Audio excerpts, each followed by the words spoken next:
celebrating 9 years of podcast excellence. The King of Podcasts Radio Network proudly presents the Wrestling is Real podcast, because wrestling needs us. I don't know what it is, but I'm going to continue to keep giving praise to WWE because they've been booking pretty well.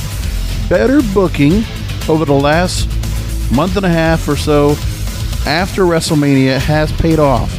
They pulled off a very good WrestleMania Backlash tonight. It's an A show, and I'm going to talk about that tonight. And we'll also, a little bit later on, I'll go ahead and bring up Impact Wrestling's Under Siege pay-per-view that happened on Saturday night. We'll talk about that. But overall, tonight's show, they're definitely building some stars. They're following through on storylines. They gave us some surprises. Listen, they are getting some things right. And I'm very impressed with what they've been doing as of late. So when you look at what they've done on the card, they didn't really, pack the card heavily. What they gave us was, we didn't have all the matches were on the main card. 6 matches. That's all they did. But, man, they really did pack a pretty good punch throughout. Under 3 hours for the pay-per-view. I give them all the credit in the world for it. They did a good job. And for me, when it goes across the board, Cody's continue to be kept strong. So him and Seth Rollins, that's a good feud to have with each other. You can continue that going for as long as you want. Omos gets his win back on Bobby Lashley. It's not an easy push for him. But for Omos to get the win with MVP's help, that only helps out. And to make sure to keep Bobby Lashley somewhat relevant throughout, because he can't be dropping down a notch after going into this feud with Omos. Edge, AJ Styles, what a great turnaround of all that story. When you had the stipulation of Damian Priest being banned from ringside, that plays into part, but then we don't realize a third member of Judgment Day comes in the form of Rhea Ripley, which is a fantastic choice. I'm really amazed that they decided to go that route. But this is where I'm just seeing some moves that are being made that are really solid across the board. So Charlotte's going to most likely get married. It looks like what Brian Alvarez is reporting. So we won't see Charlotte for a while. That's good. And the right move for Ronda to take the belt off of Charlotte is exactly where to go with that. I don't know where you go with it after Ronda, but the thing is Ronda gets this win in a very strong style here. Good match. Even the buffer match before the main event with Madcap Moss and Happy Corbin, even though the story is not great, they have put a lot of effort into it. It is a prominent SmackDown feud. They put it in here, and it was it was 5 singles matches, 1 tag team match, 1 women's match, and that was it. This was you had 1 championship match throughout. The focus here were on the feuds, and that's a testament to WWE because normally they have to rely on titles, and they're not doing that now. Now, from the idea of this being a backlash where stories are being finished off, okay. Well, you gave us a surprise mystery opponent for Seth Rollins. They followed along with that. Now, I don't know if it's going to be where Cody and Seth are going to be finished up here. They might be, but I doubt it. Omos and Bobby Lashley, that was a match that was brought in the last minute. That's going to continue. I think those matches are going to continue. Edge and AJ Styles will probably continue now, especially with what happened. And also including the inclusion of Finn Balor into the whole mix as well, to give them something to do. And then you get closure with Ronda and Charlotte. And so, I give credit there, and they finally got to that point. And then the build here with all that they were going on with the Bloodline and Drew and RK Bro. Well, you didn't give us the unifying of the tag team titles, which didn't matter to me if they did or not. I liked the way they put the 6-man tag nevertheless. And with what they did, they could have let RK Bro and Drew take the win in a 6-man tag, but no. The Bloodline is being booked so strong. And it's interesting how strong they're being kept, given the fact that even the Trenton, New Jersey, in a house show that Roman Reigns is talking about looking at his next phase in his life after wrestling, it looks like. Or is it with wrestling or after wrestling? We don't know, but it's very cryptic. But he's never expecting to go back to Trenton, New Jersey again. In all of that, there are plenty of storylines they did not include into this pay-per-view, which is good. I mean, even seeing storylines where Becky Lynch is going back after Bianca Belair for not defending the title on pay-per-views. Pretty funny. But they are working on things with her, and I just think that right now what they're doing, they don't need to put matches together that don't have a reason put on. Like, every match had a purpose. This was not matches that just got thrown on at the last minute. These were all built up. And I'm going to tell you, from everybody I saw in my Twitter feed, they were all positive on it. And even just some of the polls I'm seeing out there from some of the news sources, they're all giving positive reviews on this pay-per-view. And so am I. And it was based on the fact that they booked feuds. They booked feuds that they've been working on for a while. They did start off with WrestleMania when it comes to Cody Rhodes and Seth freaking Rollins. Omos and Bobby Lashley, that's a feud that can go and continue. But it is singles feuds. And they have some prestige to them. They have something behind them. Because when you look back, Cody and Seth had a lot of segments together to build up to this match, this rematch. Omos and Bobby Lashley, a number of segments to lead up to this rematch. Edge and AJ Styles, it's been a lot of talk back and forth between these guys, plus including Damian Priest into the mix and Finn Balor into the mix. So they've got a lot to go with that as well. Ronda and Charlotte, we know we've heard a lot from them, including the contract signing. And then Madcap Mouse Happy Corbin has been a featured feud on SmackDown for a long time and has a whole lot of traction behind it. But what you did do is take the post-WrestleMania storyline with Roman Reigns saying go after the tag belts, and then Drew McIntyre being brought into the mix, because we know Drew most likely will be an opponent for Roman Reigns down the line whenever it's supposed to be. But that looks like the next person that's going to go after Roman Reigns. And they booked Drew strong to where he's as strong as he's been even when he was facing Brock Lesnar a couple years back. And that whole setup from Royal Rumble all the way to him winning the title at WrestleMania 37. So you got that all working for you. It's a pretty well booked. I mean, it's not basic.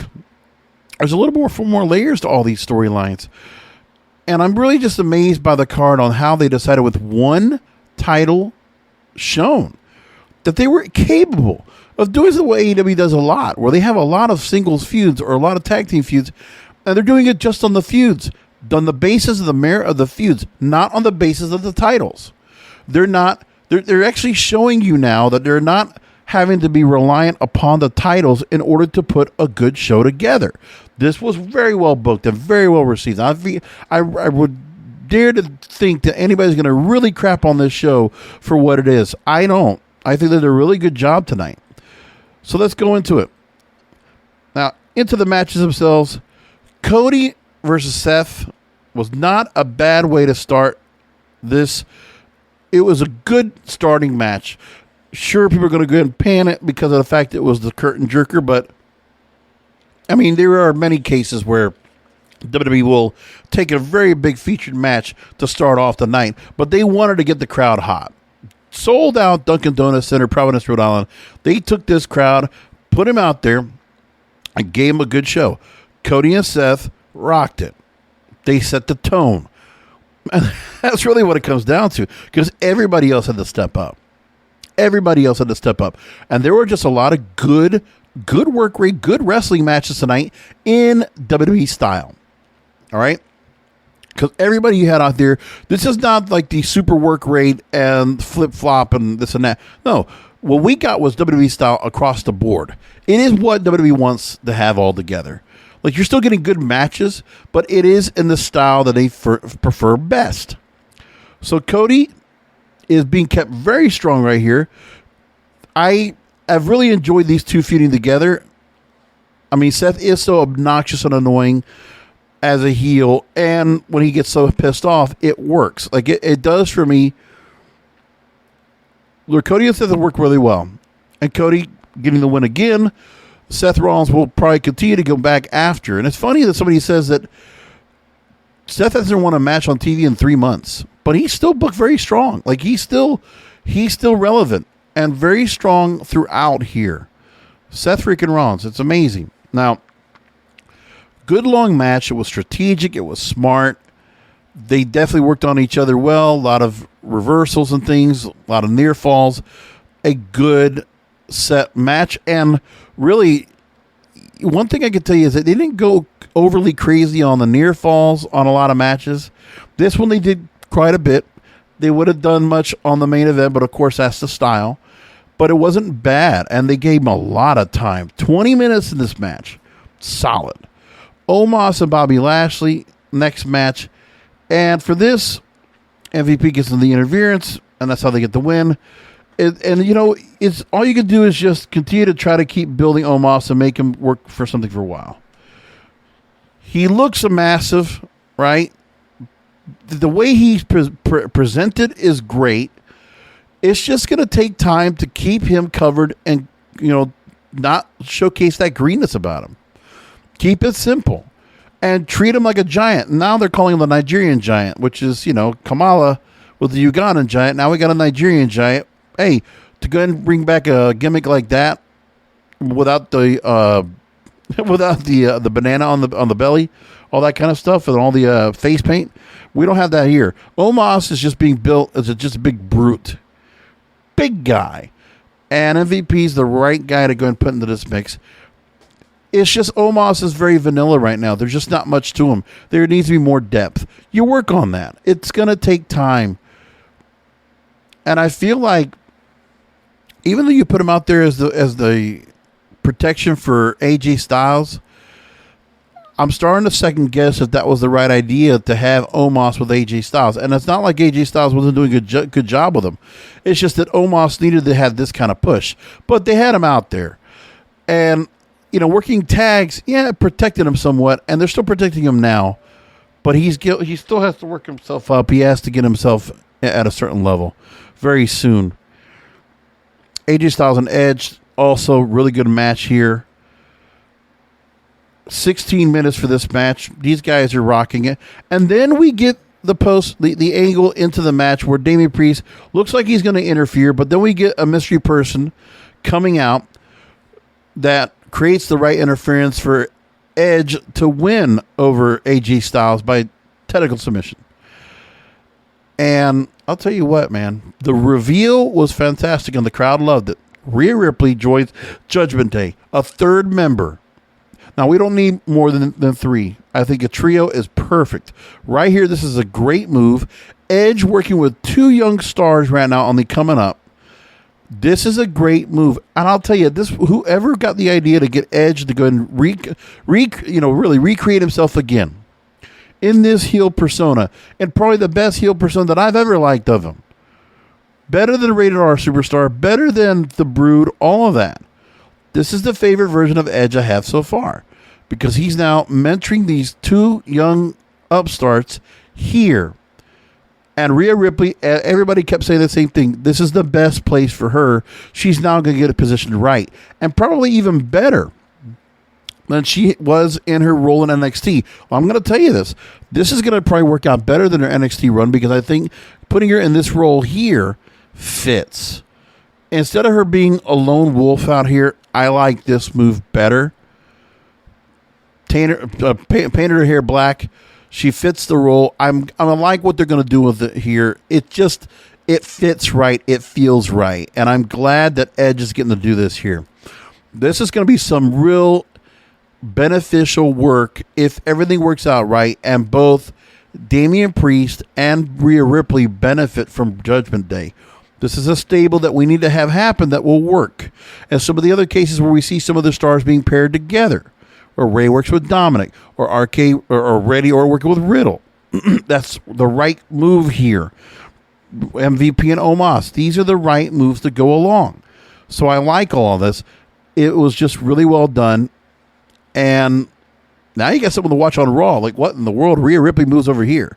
Plus, we don't even have anything to be said about Doudrop and Nikki ASH and what that's going to become. Like, the goofiness right now might be left for the 24/7 title stuff. But everything else, it's kept pretty, it's on the level right now. I'm fascinated about what they're doing. They're adding some really good elements to all these different feuds here and all these different storylines. So Edge and AJ Styles is a new wrinkle. Let's continue this feud. And Finn Balor was in the match, a bit involved, which was great with him and Damian Priest. So that works out great. AJ and Finn, are we going to get some kind of a Bullet Club kind of, association here? Will that be considered? We're getting Finn Balor something to do finally as well, which is good after dropping the U.S. title. Something to do, right? Now, Ronda Rousey, Charlotte Flair. So this was brutal. They did some creative stuff where you had a couple of the matchups with the kendo sticks, and Charlotte and Ronda know how to sell.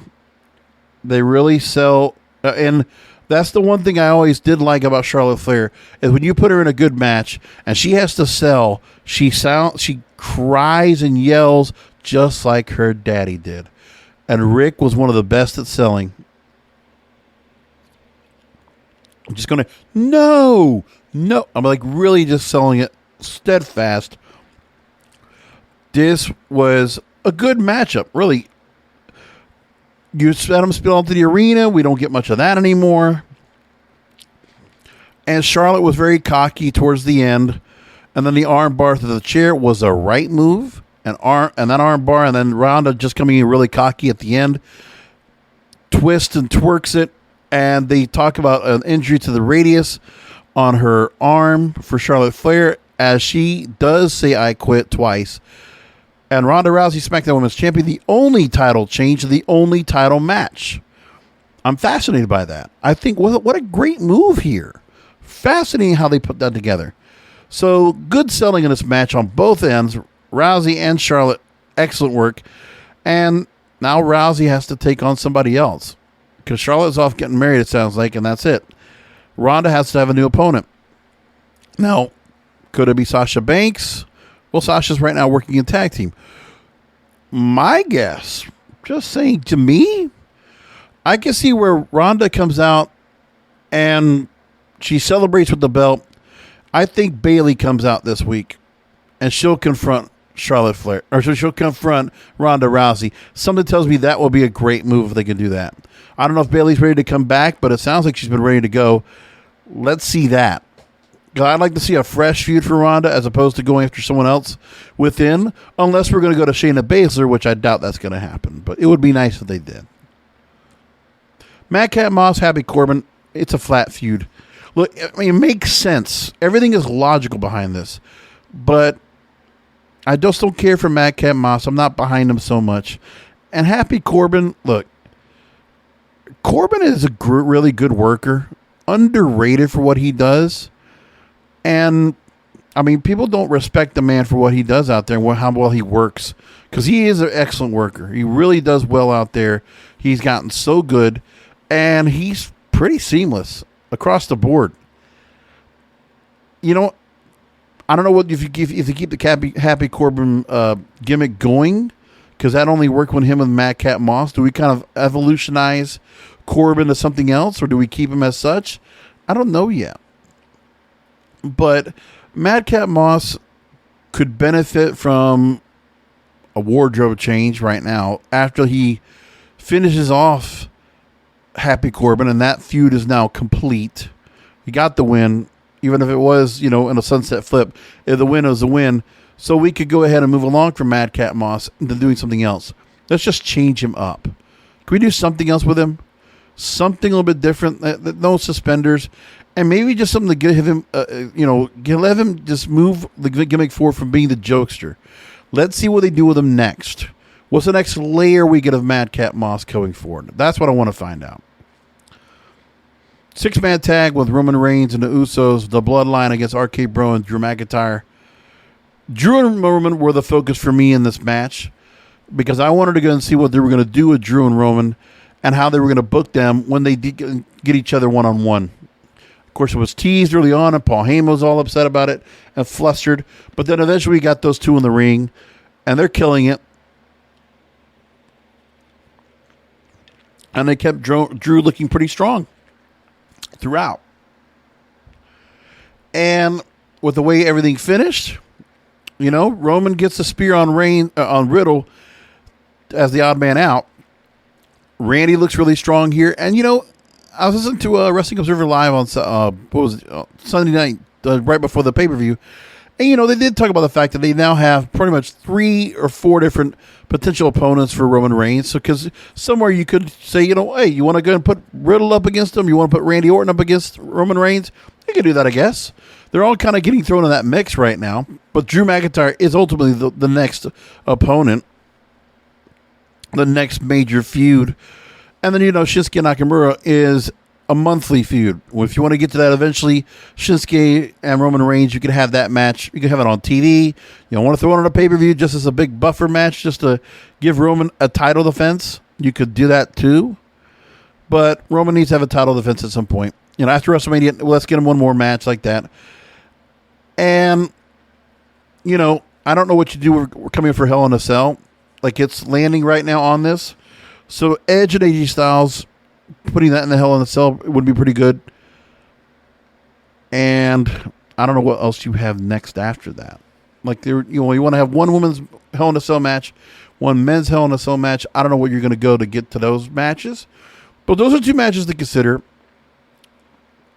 I think Edge and AJ Styles would be the match that goes Hell in a Cell out of what we have right here, unless they go with the main eventers to do that. I don't know. We could do that, I guess.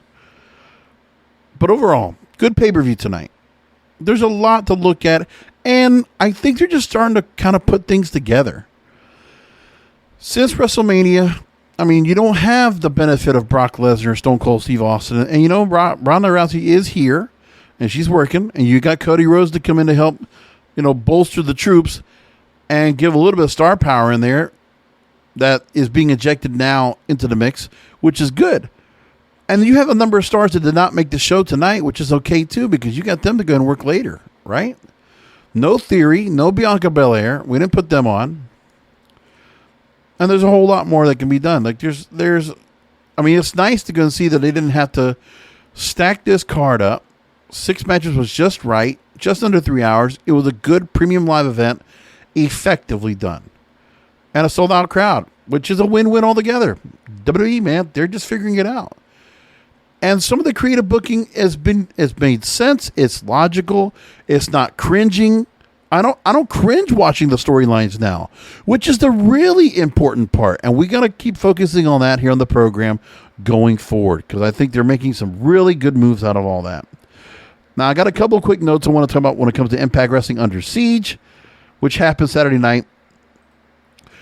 This actually had some newsworthy things happening in the card. 10 matches they had on, 2 on the pre-show.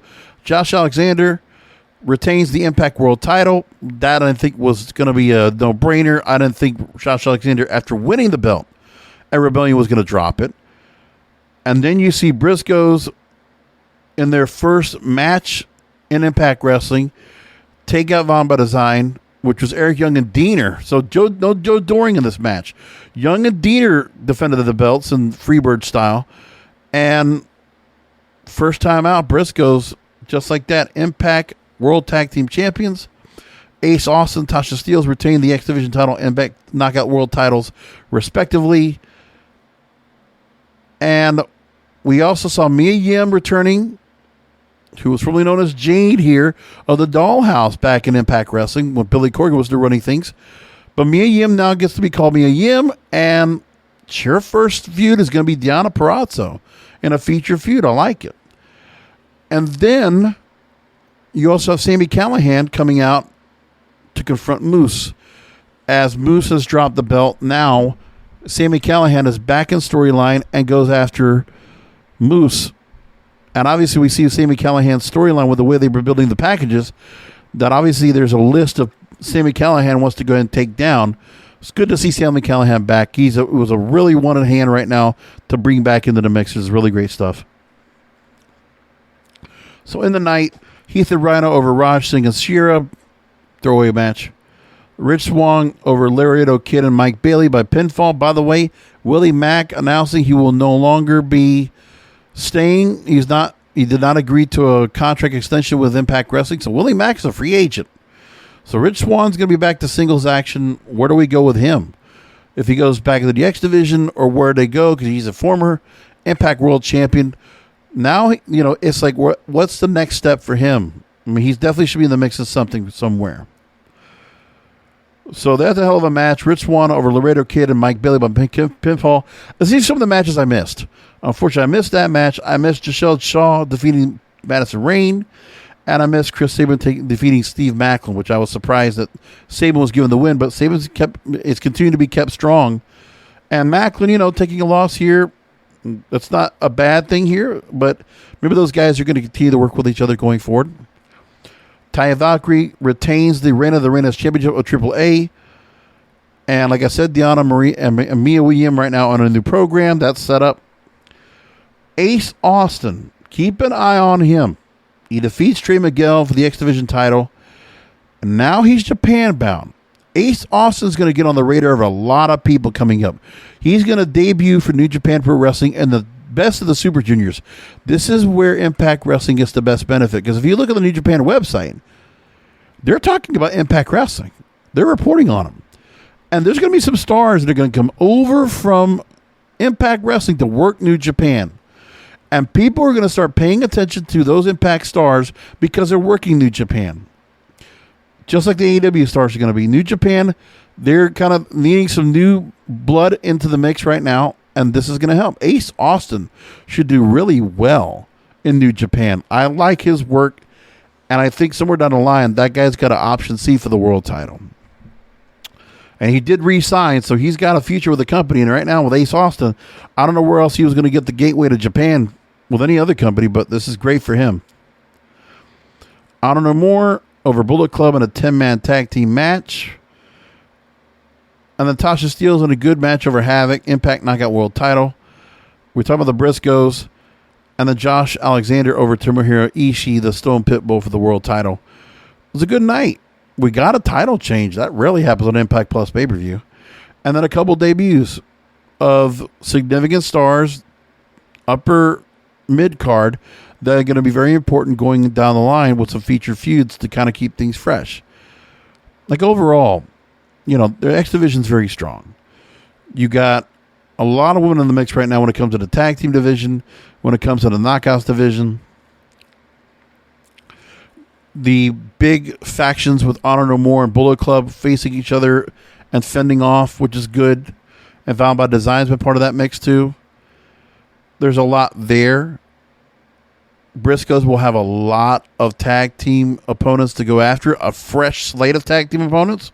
You could also put some stars together. Like you could have Taven and Bennett from Honor No More go after him. You could have Good Brothers go after him for Bullet Club. I mean, there's a lot there.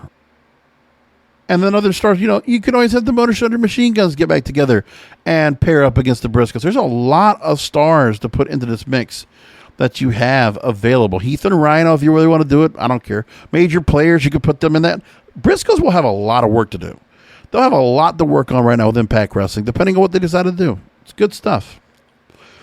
Josh Alexander, who's his next opponent? I don't know. But it's good stuff altogether. And no Jonah tonight, by the way. No PCO. PCO was not in the Honor No More match. But PCO and Jonah did have that one Monsters Ball match. They didn't want to put them on the next night on pay-per-view, which makes sense. So, there's a whole lot of talent there in Impact Wrestling. Keep an eye on that show, folks. Keep an eye on them. Anyway, I'm going to leave it there. That's the show for the night. That's your post show. Thanks for listening in, as you always do. We'll keep it at 30 minutes. Come back this Wednesday. We'll look at the fallout when it comes to WrestleMania Backlash on Raw. What Dynamite does is leading up to Double or Nothing coming up in a couple of weeks. So much more. And we'll look at the booking that WWE's doing right now and where it is becoming very logical, very sound, and they're making some good decisions. And I feel like the momentum is going their way now. They're actually on a good trajectory going forward. What has to happen is, will some of these stars pan out and become bigger stars? They need to make stars now. They need to start booking them strong. So the storylines are being done right, but now the booking decisions, the way that the stars are being booked and how they're going to continue to stay strong with wins going forward to become legitimate stars going forward. We have to see that happen. Anyway, we'll leave it there. Come back for another Wrestling is Real podcast because wrestling needs us. Thank you for listening to the Wrestling is Real podcast. You can find all previous episodes at WrestlingIsReal.com or subscribe to the show on all major podcast outlets, including Apple, Amazon, Google, Spotify, and iHeartRadio. Follow the King of Podcasts on Twitter, Facebook, and Instagram at King of Podcasts, and search King of Podcasts on YouTube, or type youtube.com/JBRASCO951. This has been a presentation of the King of Podcasts Radio Network.